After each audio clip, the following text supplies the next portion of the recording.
Bonjour et bienvenue dans le repère des veilleurs. Aujourd'hui, un épisode solo, court mais dense. Parce que le sujet, il tient en une seule idée. Une idée qui, si vous la prenez au sérieux, change complètement votre façon de penser, votre façon d'appréhender la préparation citoyenne.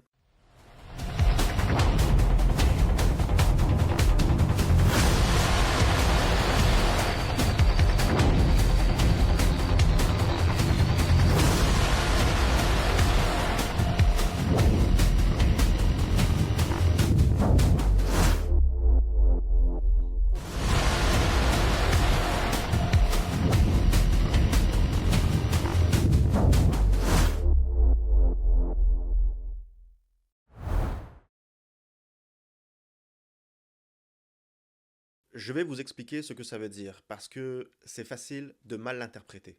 Ça ne veut pas dire que les séismes, les inondations, le verglas n'existent pas. Bien évidemment que ça existe, tout le monde les connaît, et on ne peut pas les arrêter. Ça veut dire que la catastrophe, l'ampleur des dégâts, le nombre de personnes touchées, la durée du rétablissement, cette partie-là est en grande partie le produit de décisions humaines.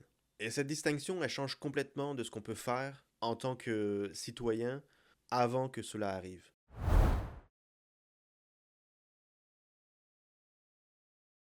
Il faut qu'on commence par finalement démystifier deux termes qu'on utilise souvent ou qu'on voit souvent dans les médias, mais qu'on confond relativement souvent, y compris les médias.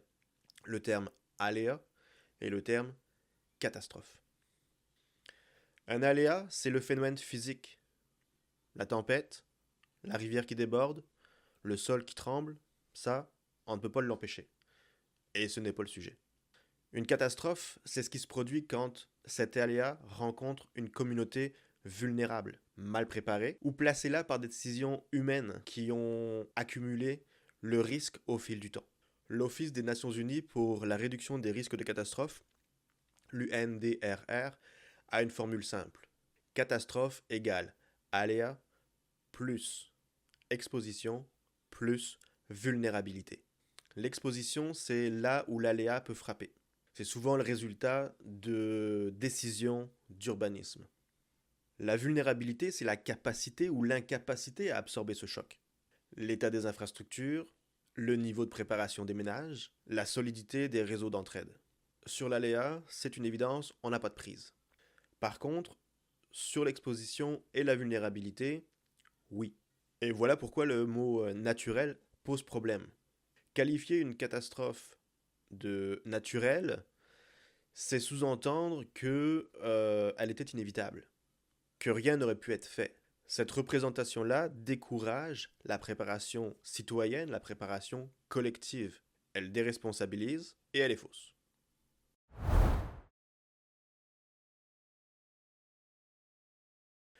On va prendre aujourd'hui dans notre épisode deux exemples très concrets, un qui se passe au Québec, l'autre se passe en France, dans le nord de la France. Donc pour le Québec, l'ouragan Déby, août 2024.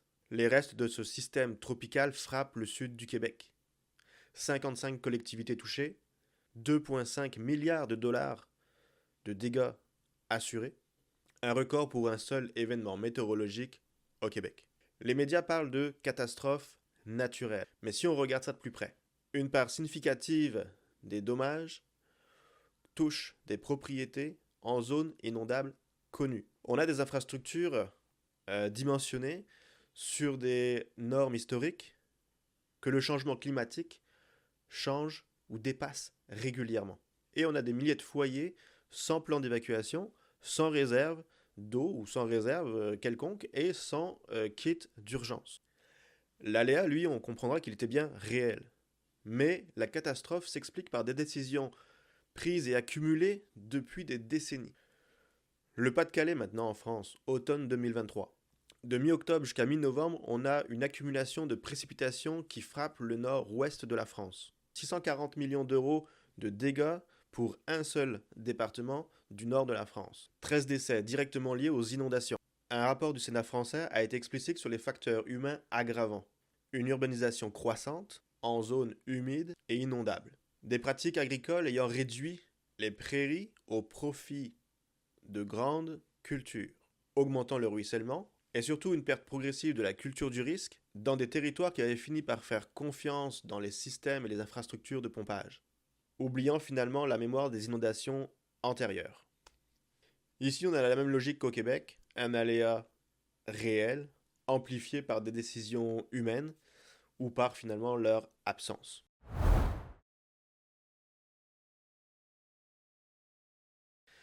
Si les catastrophes, elles ne sont pas entièrement naturelles, si une partie de l'ampleur des dégâts résulte de décisions humaines, alors la question qui se pose n'est plus est-ce que je peux faire quelque chose, mais la question est qu'est-ce que j'ai déjà décidé sans m'en rendre compte. Parce que ne pas se préparer, c'est déjà prendre une décision. Remettre ça à plus tard, c'est aussi une décision. Se dire que c'est le rôle de l'État, c'est une décision. Concrètement, si ce soir, on a une coupure d'électricité, 24, 48 heures, peu importe, l'alimentation tombe, vous n'avez pas de génératrice, panne prolongée, verglas ou autre, est-ce que votre foyer tient? Est-ce que vous avez de l'eau potable pour vivre, pour survivre 24, 48, 72 heures? Est-ce que vous avez de quoi manger dans votre réfrigérateur sans avoir besoin d'ouvrir le congélateur? Peut-être même que vous avez aussi des lampes de poche que tout le monde sait où trouver. Si la réponse est non, ou si vous hésitez, ce n'est pas un jugement. C'est une vulnérabilité. Et une vulnérabilité, ça se réduit. Pas besoin de faire tout d'un coup. Pas besoin de remplir le sous-sol de boîtes de conserve. Ce dont on parle ici aujourd'hui ensemble, c'est un niveau de responsabilité proportionné. C'est un niveau de base raisonnable. 3 à 5 jours d'autonomie, un plan familial connu de tous, et des documents essentiels, police d'assurance, certificat ou autres, sur une clé USB, prête à être saisie si on doit partir rapidement du domicile. Ce que les données de sinistre montrent, au Québec comme en France, partout, c'est que les foyers qui avaient tout ce système en place, toute cette préparation en place, traversent les phases critiques plus rapidement. Pas indemnes, moins démunis, et moins longtemps, dépendant des ressources collectives qui, dans ces moments-là, sont déjà saturées. Il y a ce qui dépend des institutions. Les cartes de risque, les digues, Sécurité civile Québec, le portail de Géorisque France. Les consulter, c'est déjà un bon point de départ. C'est déjà un bon geste.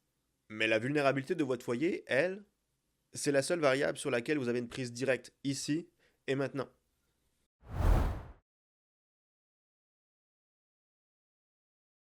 Alors, si on devait retenir une seule chose de cet épisode, de ce nouveau épisode, la prochaine fois que vous entendez parler la prochaine fois que vous entendez parler du terme catastrophe naturelle, posez-vous la question, quelle part de ce qui s'est passé était réellement inévitable? Et quelle part résultait de décisions d'urbanisme, de préparation, d'entretien ou d'absence?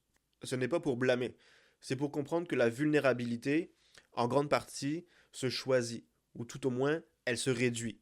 Et réduire sa vulnérabilité, concrètement à hauteur humaine, sans excès, c'est exactement ça dont on parle ici au repère des veilleurs. Merci de m'avoir écouté et à bientôt.